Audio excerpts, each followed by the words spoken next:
Plus two examination സ്ഥിരമായി ചോദിക്കുന്ന reported speech, ഒരു കോൺവെർസേഷൻ തന്നിട്ട് നമ്മളത് റിപ്പോർട്ട് ചെയ്യാൻ പറഞ്ഞിരിക്കുകയാണ്. Sudha Murthy, Ratna, don't you ever tell others the secret you here.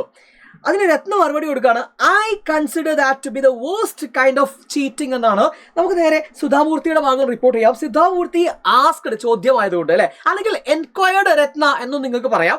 ഏതായാലും ഇനി എന്താണ്, ഡോണ്ട് യു എന്നിൽ തുടങ്ങുന്നത് കൊണ്ട് നമുക്കറിയാം അത് ഒരു യെസ് പറഞ്ഞ ക്വസ്റ്റൻ ആണ് അല്ലെ. അപ്പൊ നമ്മളതിനെ എങ്ങനെയാണ് തുടങ്ങേണ്ടത്, വെദറോ ഇഫോ നമുക്ക് ഉപയോഗിക്കാം. ഞാൻ വെദർ ഉപയോഗിച്ചു ഇവിടെ. ഓക്കെ, രണ്ടും ഉപയോഗിക്കാം.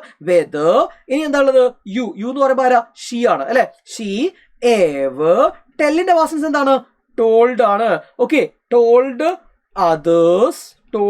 അതേഴ്സ് എന്ത്, ദ സീക്രട്സ്. യു ഹിയർ എന്നുള്ള എന്താവും, she hear, past tense heard. Okay, ഇനി അവിടെ കഴിഞ്ഞു.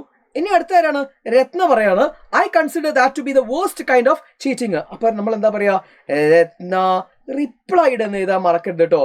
മറുപടി പറഞ്ഞു, ദാറ്റ് എന്താ അവള് പറയുന്നത്, ഐ കൺസിഡർ, ഐ എന്ന് പറയുമ്പോൾ രത്നയല്ലേ, അപ്പൊ നമ്മൾ ഷീ എന്ന് എഴുതി. ഓക്കെ, ദാറ്റ് ഷീ കൺസിഡറിന്റെ പാസ്റ്റ് ടെൻസ് കൺസിഡേർഡ്, എന്താ ദാറ്റ്, അതൊക്കെ ക്വസ്റ്റ്യനിലുണ്ട് അല്ലെ, ടു ബി ദ വേർസ്റ്റ്